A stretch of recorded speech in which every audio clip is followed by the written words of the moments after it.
Alright guys, so this is yet another one of these daily bites videos. I'm not sure what to call it anymore, but I'm just covering what I find to be an intra-week update, right? Like, so within the week, based off of what I've already pointed out in the weekly outlook video, I give my updates as the week progresses. Sometimes I do it every day. Sometimes I just do it when I see it necessary. Like now, I see it necessary, even though it's very late for my time zone and even late for the New York session. So anyway, we're currently bleeding into Asia, and price so far has done this. If you guys remember, on the weekly chart of the dollar index, I was looking at how we are bouncing off of this order block fair value gap combination and how I was leaning towards more bullish price action. Now, actually, I gave a condition saying that if on the daily time frame, if and only if we close above this bearish candle right there, I will now consider this to be an order block. And I even said it does not have to return back to this area, right? But when we close above this bearish candle, I'll become more bullish. It doesn't have to return to it because there's a chance that price could come back to this area. I know my chart is not neat right now, but I'm going to clean it up soon. But these series of down close candles, right? Notice how this is a bearish candle. This is also a bearish candle, and this is also a bearish candle. So that's Thursday, Friday, and Monday, right? We have 3 consecutive down close candles. So keep in mind that the only time a market structure shift does happen is when we close above a swing high, right? So that same swing high is the series of these down close candles. So right there is when the market structure would have shifted from a downtrend to an uptrend. But for me, my only condition was that it could just close above this down close candle for me to consider it to be a change in the state of delivery, and we could continue higher. On the daily on the 4-hourly time frame, we have now traded into this new day opening gap. On Monday, price closed down here, and then on going into Tuesday, it somehow decided to open up here. Actually, I'm not even sure if that's what happened. I don't know if it was a bank holiday or what, but yeah. So we gapped up as the week continued. Yesterday, we decided to trade down into the gap, into the liquidity void or volume imbalance, whatever you might want to call it, right? And now we're rejecting away from it. I said to myself, and a few other people that are actually following me in my private Telegram, I said to myself that if we're going to remain bullish, right, I would like to see us close above this down close candle, because that makes this down close candle to become a high probability order block, and we could see price retest it to continue higher. This would be a very nice market maker buy model, and getting it here would be actually risky in my opinion, because there's a chance that this could just be a manipulation and then we come back down again. Very big chance of that happening. Keep in mind on the daily, which is the more important time frame, we still haven't gotten that market structure shift. We still haven't gotten the change in the state of delivery. We have not closed above those down close candles yet. So this would be a risky buy. But if this happens, we could then look for a continuation of the market maker buy model. So if price closes above this swing high, right, this specific swing high right here, we are likely going to get the daily market structure shift as well. So that means we could look for any pullbacks, probably into another new fair value gap here, then continuation, then pullback again, probably into an order block, then continuation, and that's how the market maker buy model could be completed to the buy side liquidity. So this is something I see possibly happening, and even if I don't mind missing this entry, I don't mind missing all of this just to get something that's more valid, something that's more confirmed, something that you know that this is probably the low of the month or probably the low of the week, because price is already giving you enough information, right? So I'd rather enter in these pullbacks on the way up and be sure of the direction than risking the low risk entry here. On the 1 hour time frame, we can actually see the price traded, resisted away from this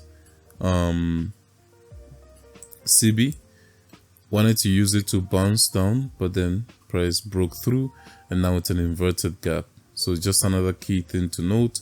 Of course, all these lower time frames like the 1 hour, the 4 hour are very insignificant in terms of finding direction, and yet it's another, I'm saying that now it's yet another waiting day, right? Remember the condition? Close above this bearish candle. If you want to be really safe, close above the previous swing high. We have not met that condition yet, so there's no need for us to go to a lower time frame.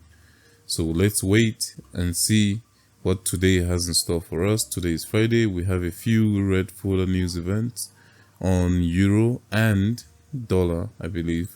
So speaking of euro, we can jump over to euro USD. On euro USD, we are having a similar situation going on here. Yes, I wanted us to trade above into that monthly CB.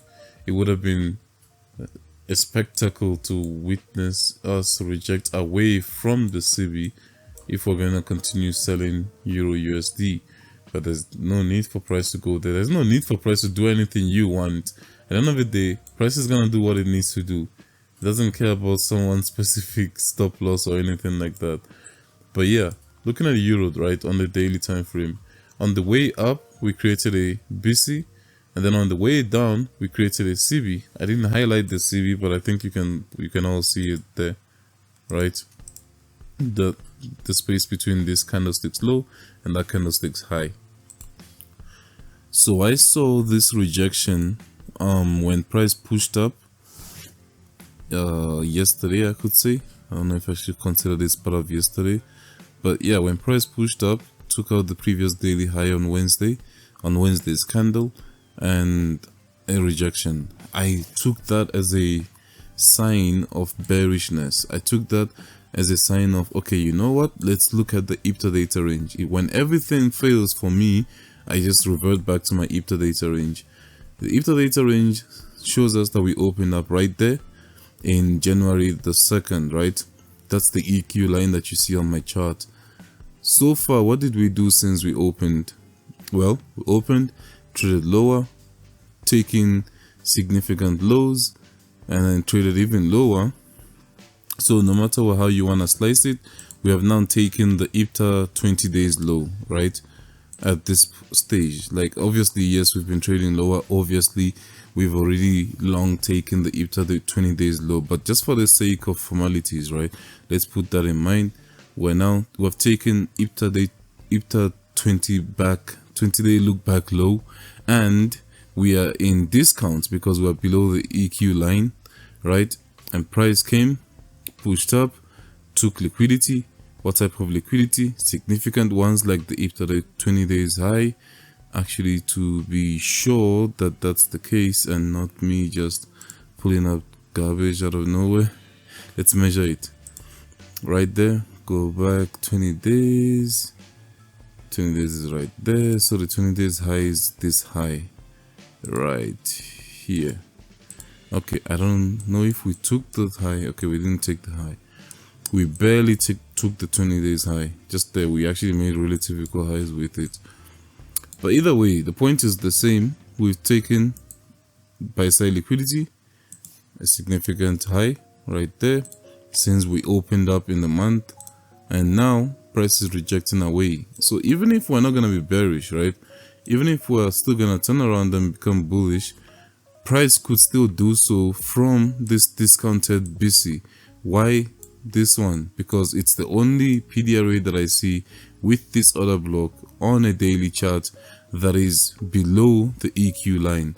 So nothing is wrong with price coming back all the way to where we opened, and the only thing that we can see from where we opened is the discounted BC, right? I'm not saying that price is gonna run all the way to the swing lows here. I'm not saying that it could run all the way to fill up this higher time frame gap from the monthly, which it could if the dollar is gonna keep pressing higher. Remember, we still haven't gotten our confirmation here, so I can't say anything with a great deal of certainty yet. These are all if-then statements. So this suggests to me that we could trade down to the EQ area and this area. One of my supporting factors, if you want to call it that, is this right there. Friday the 31st, all day we have Euro German prelim CPI month over month. This is a red folder news event. I don't know exactly what time, but obviously it's gonna be during normal UK hours or European hours. It could be during London, it could be during the New York session kill zone, or it could be during the London session kill zone. I'm not really sure how this works. And then here at 8:30, we have core PCE index and employment cost index. All right, quarter over quarter and month over month. Not respectfully, but yeah. Yeah, so that's why I'm picking euro dollar to monitor, and that's why I was mentioning this rejection.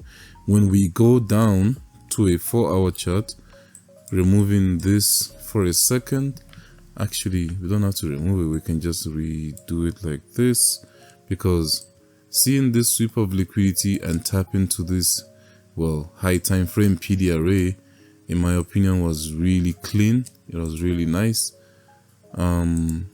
Let's actually draw another one,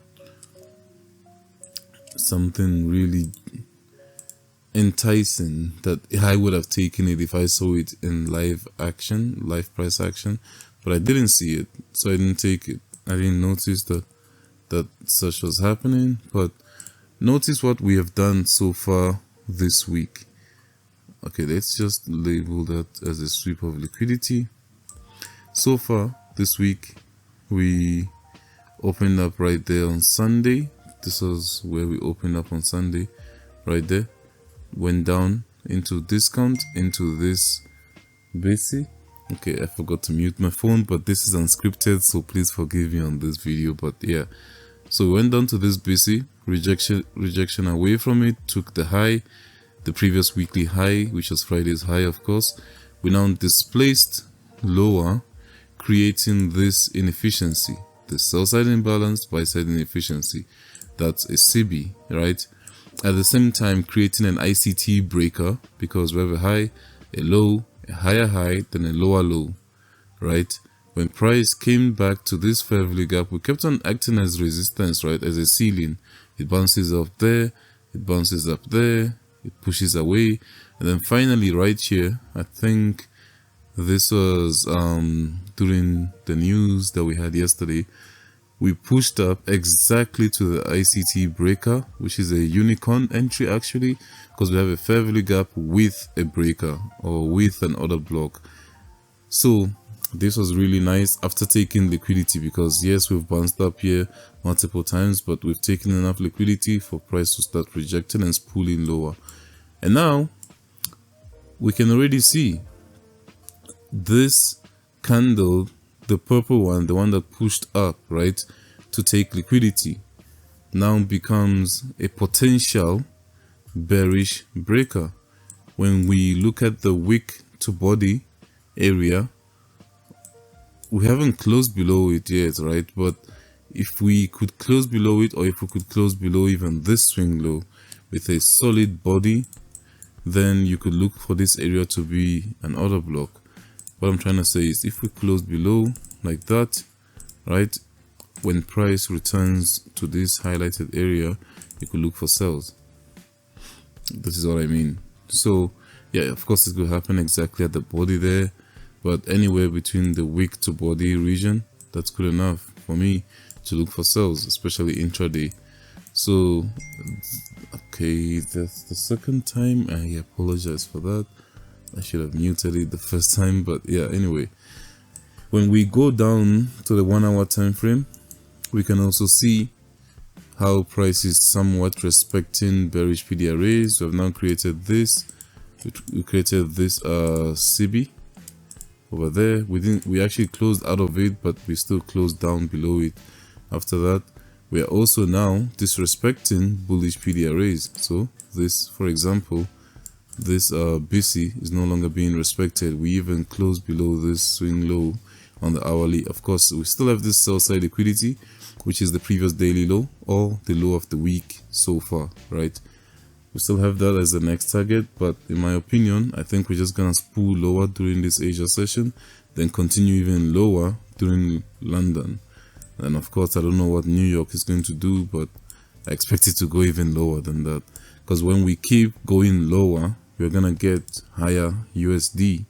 When we get higher USD, we're going to get the confirmation we need for either continuation sells, because when we zoom out, this could be a potential beginning to the market maker sell model that we could get, right? Clearing that sell side liquidity or trading to psychological levels like 1.01 flat, right? 1.01 flat, which is just before you fill up this monthly gap. So yeah, that is something to keep in mind. There's no need to rush trying to think I should have participated in this, I would have been sitting in nice profit, I would have been targeting the EQ line, I would have broken even by now, and all those fancy things. Yes, that's a shoulda, coulda, woulda, right? But you're not able to. So just wait for more information. I know you could try and risk the sell model from the hourly chart, selling every bearish PDRA you see, but the truth is, to be more certain, to be more sure on the direction of price, it's better to wait for that displacement. It's better to wait for confirmation. Like, I mean, look at these equal lows here. So we still have a lot of targets to reach, a lot of target to get to. Let's actually label this as our sell side liquidity or relative equal lows. I'm just gonna mark that as equal lows. So yeah, like there's no need to rush. If we displace below on the hourly, right, making this now an hourly breaker where we got a high, price came down, made a low, price went up, taking liquidity, a new high, and then a new low. So that's a high, low, higher high, lower low. When we close below significant lows and we return to that same area, the lowest point, right, it becomes a breaker. So this could be the case. That could be your entry right there. You could try this. Let's say your entry was something like that. Your stop loss could be the previous swing high, and we have all the way to these equal lows to target for a nice solid 3R. That to me is good enough if we already have the confirmation and everything we need going into next week. So we don't have to try and catch every move, right? So going into next week, if we got a structure that looks as clean as that, then I don't see the need to try and rush in now, right? So yeah, I would say wait for a proper structure to form, and yeah, ride the wave. For me, that was a very long intra-week update. It's actually as long as a normal market outlook video, but yeah, on a side note, we've been buying gold for as long as I don't even know. Actually, the entirety of this January, I've been looking for bullish prices, and we've been getting that. The only thing is that sometimes I would miss the trade completely, either because I'm not there or because I demanded lower, which would be selfish of me and things like that. But most of it, we actually capitalized on this. Yeah, almost everyone that's in my private personal trading group on Telegram actually capitalized on these moves to the upside, especially this was really nice. And now we are encroaching 2800 levels on gold, and I think we'll get there today. So that's something to keep in mind, something to watch out for. It's very interesting times we're living in. If you're looking for a late entry, if you're looking for something, even though it's way up in premium, this could be something for you. Watch out for this rejection block, that wick to body area, and then you could target the 2800 level. So for a 2.5R, you could look for something like this. There's not a signal. At the end of the day, you should do your own due diligence. You should do your own research. Don't listen to some random dude on the internet. That is a terrible idea in every way you can think of. That is a terrible idea. But if you're looking for a trade on gold, this could be something to watch for. Anyway, stay safe, good luck, and good trading.